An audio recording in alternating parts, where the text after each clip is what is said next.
আইন যখন দেশে কেউ ভয় পায় না তখনই ধর্ষণ বেড়ে যায়।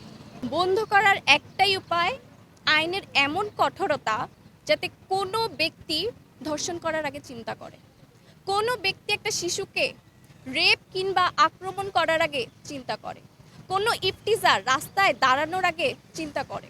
সর্বোচ্চ শাস্তি আমি কামনা করছি, যেহেতু আপনারা জানেন এখন মৃত্যুদণ্ড কার্যকর করা হয় এবং আশানুরূপ একটি কথা হচ্ছে গতকালকে জামালপুরে যে গৃহবধূকে ধর্ষণ করা হয়েছিল সেখানে ৩ জনের মৃত্যুদণ্ড কার্যকর করা হবে বলে আইন জানিয়েছে। সেটা যেরকম আশানুরূপ, আমি চাই প্রত্যেকটা ধর্ষকের শাস্তি তেমনই হোক। যখনও কোনো অন্যায় ঘটে কারো না কারো মনে সেটা কিন্তু বিধে, অন্যায়টা হচ্ছে প্রতিবাদ করা লাগবে। যখন সরকার সেটার প্রতিবাদে আইনকে কঠোর করে দেয় তখন আমরা আসলে আসি না, এভাবে অবস্থান নিই না।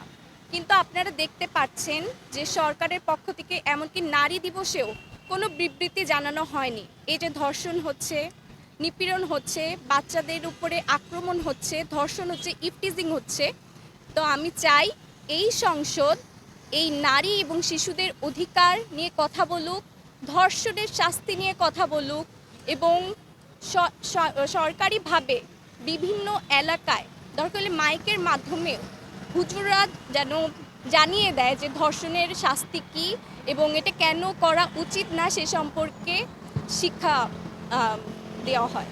আমি আজকে প্রথম না এখানে দাঁড়িয়েছি, এর আগেও অনেক ভাই বোন নিজ নিজ অবস্থান থেকে ধর্ষণের বিরুদ্ধে প্রতিবাদ জানিয়েছে।